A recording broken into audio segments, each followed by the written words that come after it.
नमस्कार भक्तजनों, आप सबका स्वागत है आपके अपने YouTube चैनल कथा भंडार में। यहाँ पर आपको सभी व्रतों की कथाएं मिलेंगी।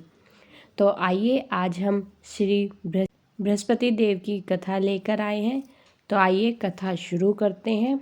अथ श्री बृहस्पति व्रत कथा। भारतवर्ष में एक प्रतापी और दानी राजा राज्य करता था। वह नित्य गरीबों और ब्राह्मणों की सहायता करता था। यह बात उसकी रानी को अच्छी नहीं लगती थी। वह ना ही गरीबों को दान देती थी और ना ही पूजा पाठ करती थी और राजा को भी दान देने से मना किया करती थी। एक दिन राजा शिकार खेलने वन को गए थे तो रानी महल में अकेली थी। उसी समय बृहस्पति देव साधु वेश में राजा के महल में भिक्षा के लिए गए और भिक्षा मांगी। रानी ने भिक्षा देने से इनकार कर दिया और कहा, हे साधु महाराज, मैं तो दान पुण्य से तंग आ गई हूँ। मेरा पति सारा धन लुटाते रहते हैं। मेरी इच्छा है कि हमारा सारा धन नष्ट हो जाए, फिर ना रहेगा बांस ना बजेगी बांसुरी। साधु ने कहा, देवी तुम तो बड़ी विचित्र हो। धन और संतान तो सभी चाहते हैं, पुत्र और लक्ष्मी तो पापी के घर भी होने चाहिए। यदि तुम्हारे पास अधिक धन है तो भूखों को भोजन दो, प्यासों के लिए प्याऊ लगवाओ, मुसाफिरों के लिए धर्मशालाएं खुलवाओ।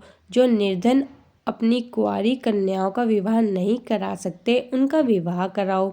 ऐसे और कई काम करो जिनके करने से तुम्हारा यश लोक परलोक में फैलेगा। परंतु रानी पर उपदेश का कोई प्रभाव ना पड़ा। वह बोली, महाराज आप मुझे कुछ ना समझाए। मैं ऐसा धन नहीं चाहती जो हर जगह बांटती फिरूं। साधु ने उत्तर दिया, यदि तुम्हारी ऐसी इच्छा है तो तथास्तु। तुम ऐसा करना कि बृहस्पतिवार को घर लीपकर पीली मिट्टी से अपना सिर धोकर स्नान करना, भट्टी चढ़ाकर कपड़े धोना और पुरुषों को कहना कि वह हजामत जरूर बनवाए। उस दिन खाने में मांस मदिरा जरूर बनाए। ऐसा करने से आपका सारा धन नष्ट हो जाएगा। इतना कहकर वह साधु महाराज वहां से आलोक हो गए। साधु के अनुसार कई बातों को पूरा करते हुए रानी को केवल 3 बृहस्पतिवार ही बीते थे कि उसका समस्त धन संपत्ति नष्ट हो गई। भोजन के लिए राजा का परिवार तरसने लगा।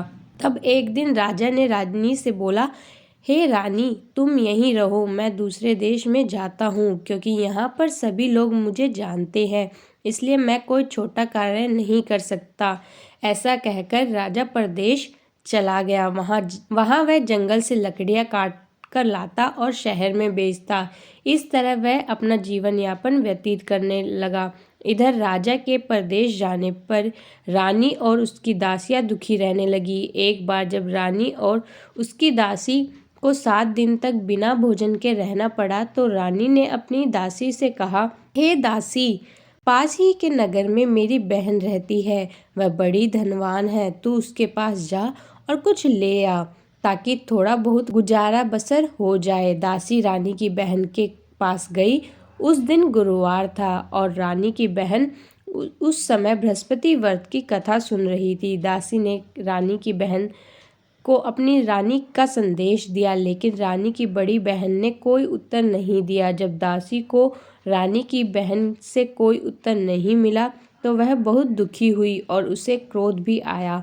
दासी के वापस आकर रानी को सारी बात बता दी। सुनकर रानी ने अपना भाग्य को कोसा।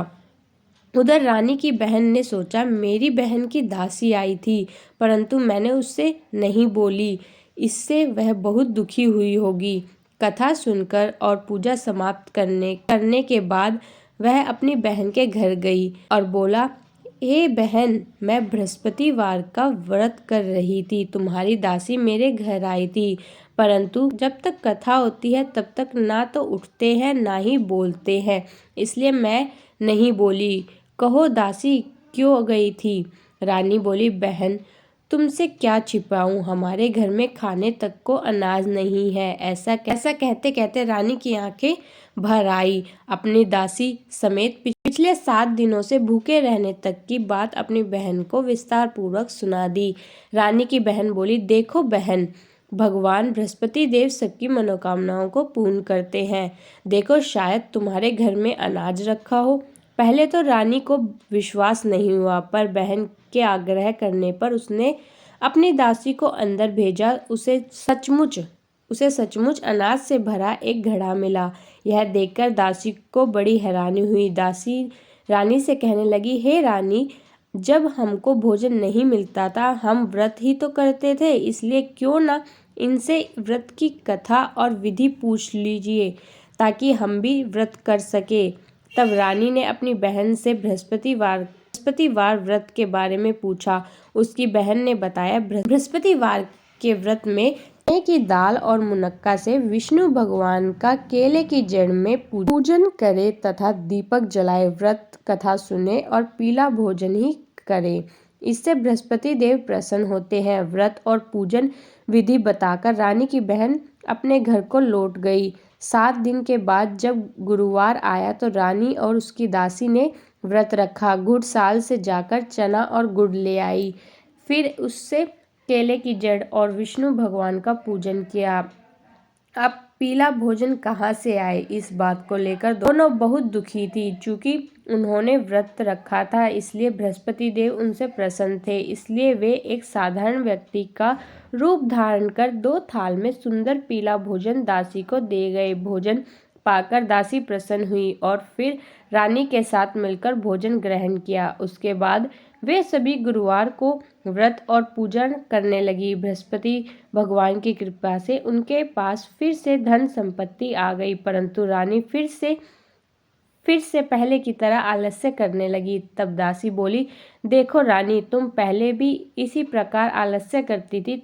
तुम्हें धन रखने में कष्ट होता था, इसी कारण सभी धन नष्ट हो गया था, और जब हम भगवान बृहस्पति की कृपा से धन मिला है तो तुम फिर से आलस्य मत करो। रानी को समझाते हुए दासी कहती है कि बड़ी मुसीबतों के बाद हमने यह धन पाया है, इसलिए हमें दान पुण्य करना चाहिए, भूखे मनुष्य को भोजन कराना चाहिए, धन को शुभ कार्यों में खर्च करना चाहिए, जिससे तुम्हारे कुल का यश बढ़ेगा, स्वर्ग की प्राप्ति होगी और पितृ प्रसन्न होंगे। दासी की बात मानकर रानी अपना धन शुभ कार्यों में खर्च करने लगी, जिससे पूरे नगर में उसका यश फैलने लगा।